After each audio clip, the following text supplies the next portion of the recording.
Marshall. Thanks for sitting down with me today. As you know, this is for my nutrition counseling course, but my goal is to make this a relaxed and open conversation where we can talk about your wellness goals. I'll guide you through four phases involving, exploration, resolving, and closing. But it should feel natural, not rigid. So before we jump in, how has your day been so far? Been pretty good. I just finished work not too long ago. I made sure to work out this morning, so it's been a pretty good day. Nice. What workout did you do today? Today was mostly chest, with a little bit of arms. It's mostly been upper body so far this week. That's great. You've always been really consistent with your training. I think that's one of the things that really stood out when you completed your well-being inventory, your structure and discipline in exercise. Yeah, that's something I've worked on over the years. I like to be pretty consistent and have a schedule that I like to follow throughout the week for exercising. Yeah, and that consistency is a really big asset as you look at making other small changes, like the beverage choices we talked about.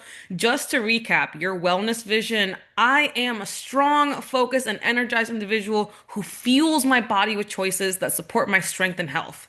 Does that still feel true to you right now? Yes, that definitely describes how I want to feel long term. Perfect.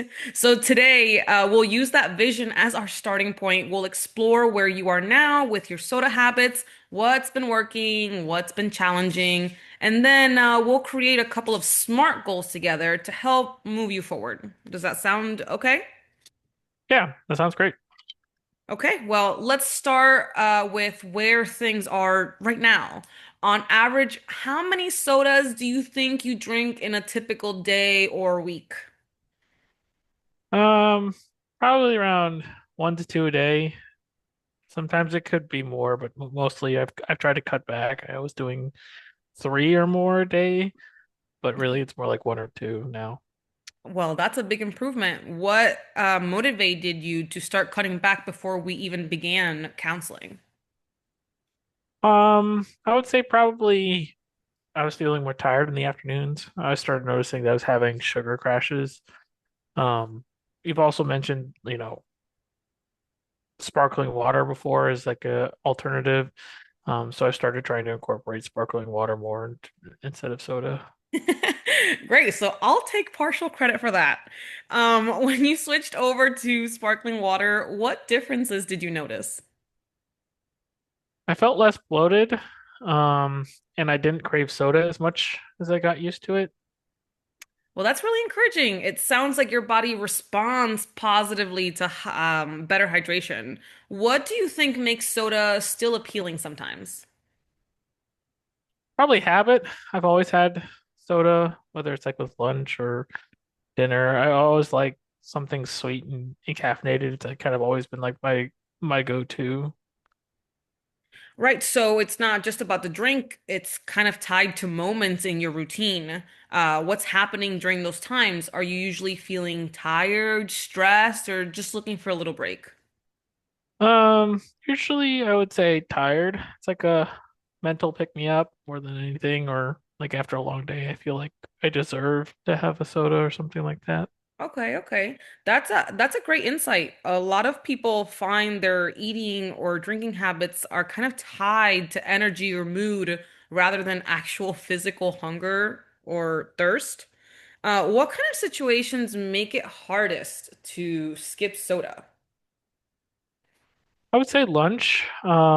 Usually, I always tend to grab one from like the vending machine while I'm at work. It's pretty much like a habit at this point. Okay, so that social environment kind of adds a layer of temptation.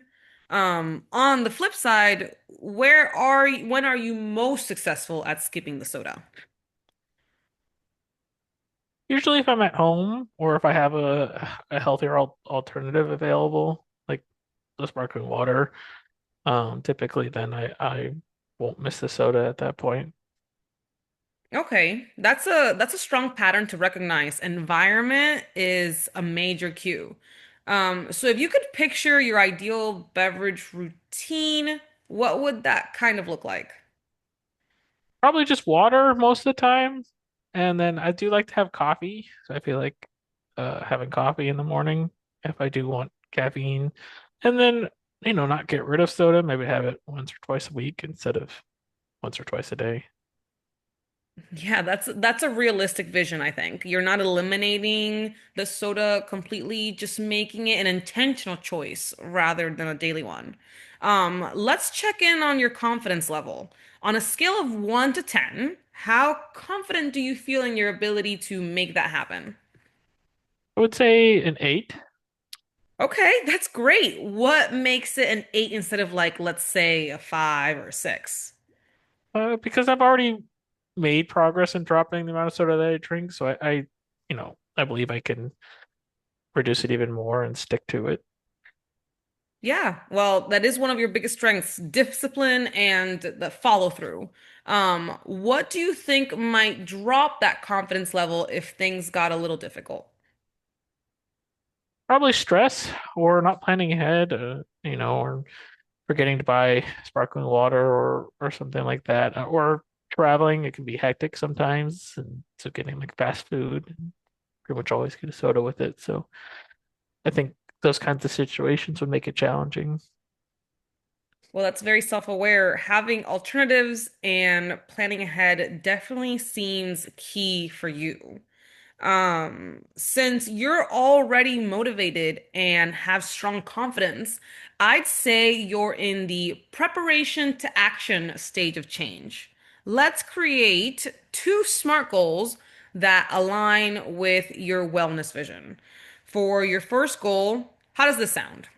I will limit myself to one soda per day, no more than 5 days a week for the next 4 weeks. Yeah, I think that sounds good. That definitely sounds doable. It's not very restrictive. Exactly. I think flexibility like this makes it more sustainable. How confident are you about reaching that specific goal? I would say 8 or 9, pretty confident. Okay, that's awesome. So for accountability, what might you do to track it? Um, Maybe use like an app or a note on my phone just to, mark that I've already consumed a soda for the day. Okay, yeah, that's perfect. You're already used to tracking things for workouts, so that system plays well into your strengths. Now, for the second goal, something focused on hydration. What if you set a goal to drink at least 64 ounces of water a day? Yeah, I think that's doable. I already usually keep a bottle of water on my desk. I'm probably drinking about half that, but I could definitely double it. Awesome, that's great. Making it measurable and specific really helps. So, how about something like I will drink at least 64 ounces of water per day by refilling my water bottle twice at work and once at home for the next 4 weeks? Okay, perfect. Awesome. Okay, now let's talk about barriers again. What could get in the way of these goals? I think possibly forgetting my water bottle, though I don't do it that often. Um, or maybe craving a soda when everyone else has one, or kind of like how we talked about the higher stress environments, using it as a pick me up or something like that. Yeah, that's a good point. How could you handle these moments when the cravings hit?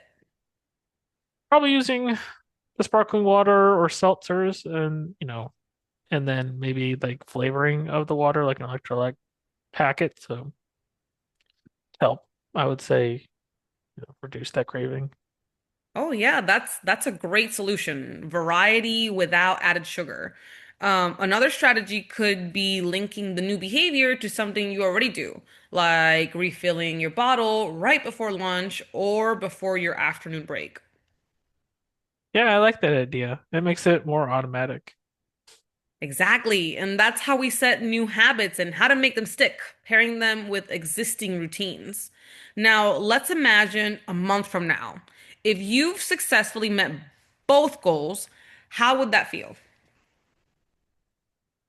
Honestly, that would be, amazing. I think I'd feel more in control over my soda craving, probably feel better, less bloated, and probably have more, stable energy levels during the day. That's fantastic. You're clearly connecting the behavior change to how you want to feel. That's where motivation really takes root. Now, let's summarize today's session. You've shared that you've already been making progress on cutting back soda from three a day to about one or two. You've identified that convenience and environment are major factors, but you're motivated to continue improving. You've set two SMART goals. Number one, limit soda to one per day, no more than 5 days per week for the next 4 weeks. And number two, drink at least 64 ounces of water per day by refilling your bottle twice at work and once at home. You've also created a plan for managing barriers, keeping alternatives nearby, setting reminders, and linking refills to your routine. What are you feeling most confident about as we wrap up? Definitely increasing the water goal. Um, I feel like that'll be pretty easy to do. And then I feel like once I start drinking more water, the soda part will probably come more naturally. Okay, yeah, that's a great mindset. What would you like me to do as your counselor to support you? Maybe check in every week, or you know, maybe even like a daily if possible, just to make sure I'm not slipping or anything. Yeah, absolutely. Accountability helps reinforce success. I'll also send you a short summary of your goals so you can kind of keep track of those. Before we, end here today, I just want to affirm how self-aware and consistent you've been. You've really built some great habits into your fitness, and you're now kind of extending that same commitment into nutrition. That's what long-term wellness really looks like. Thank you. I really appreciate that. I think this conversation and talking it out has helped me focus more on my goals. And that's the goal to help you connect intention with action. You're doing an amazing job. And I'm confident that these small changes really will make a big difference. Thank you so much for doing this session with me and with being so open during the whole process. Of course, no problem. And thank you for helping me with my soda cravings. Well, you're welcome. We'll check back in soon to celebrate your progress.